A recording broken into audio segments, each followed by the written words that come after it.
Hello resistors, this video is primarily for my fellow white folks, although if there are any of my friends out there who are people of color who are listening in and you want to chime in the comments and help us white folks out, you're more than welcome. Today in America we remember Reverend Dr. Martin Luther King Jr., although too often nowadays people remember him more as someone who said some nice sounding words than as someone who sparked and was part of a active resistance to white supremacy in our society. We use that one line from his I Have a Dream speech about wishing that people would judge one another by the content of their characters instead of the color of their skin to claim that all that matters is what's going on inside a person, what they feel and what they think, rather than what they say and what they do and how they impact one another. We have treated white supremacism and ideology as if the problem were primarily an internal spiritual one instead of one which is interpersonal and systemic, which is why so many of our conversations about race tend to go nowhere. When you try to tell someone that something they said or did was racist, they often respond, "But I am not a racist."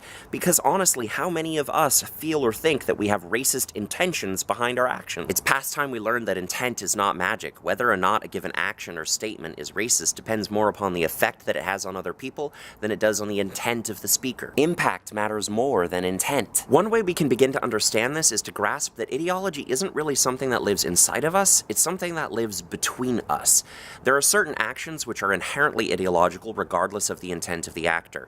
For example, if I was to sit on a whites-only bench or to drink from a whites-only drinking fountain, people would instantly recognize those as ideological actions without having to interrogate my personal state of mind when I was doing those things. It would recognize those things for what they were. The same is true when a judge issues sentences which are demonstrably discriminatory, even if the letter of the law is supposedly colorblind and the judge just claims to be following it. Or when real estate agents and housing authorities and urban planners create and implement policies that have the effect of segregating our neighborhoods and our schools, we don't need to really interrogate what their intent was, because regardless of intent, the impact was one of white supremacy. And let's not put too fine a point on it. Voting for Donald Trump, who openly campaigned with promises to discriminate against people on the basis of religion and ethnicity, was a white supremacist action, regardless of the intent in the individual voter's heart. My fellow white folks interested in resisting white supremacy, this bad habit of valuing intent over impact extends even to us, even to myself.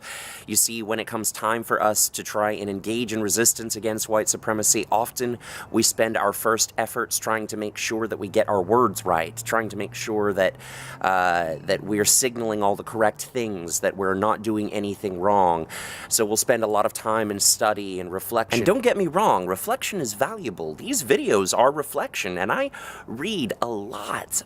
But a truly liberative praxis has to begin. It has to be rooted in action. It has to be the action that we're engaged in, the actions of resisting white supremacy that we are reflecting upon. Otherwise, we'll just be reflecting upon our own selves and our own intent, spinning around in circles inside ourselves. As Reverend Sekou put it when he was addressing a room full of white clergy, a lot of white churches spend a lot of time fretting about the fact that they don't have enough people of color in their midst and wondering how they can attract more people of color. But he said, the question is not how many people of color your church can attract, but what blow your church is striking against white supremacy. Similarly, the question for us as individual resistors should not be how correct we are with our language or how many of the correct treatises we have read, but what blows we have struck, what resistance we have engaged in concretely that has affected other people around us, especially people of color. I have some good news for you.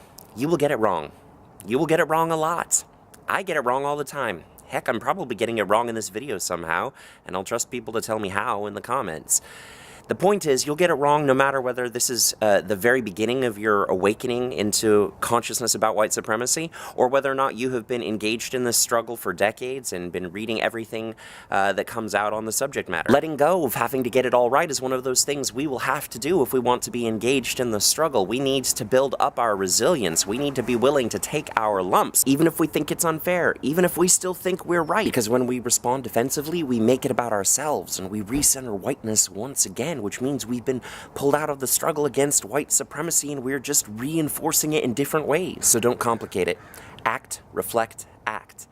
First of all, act in one of the million ways there are to act against white supremacy all around you.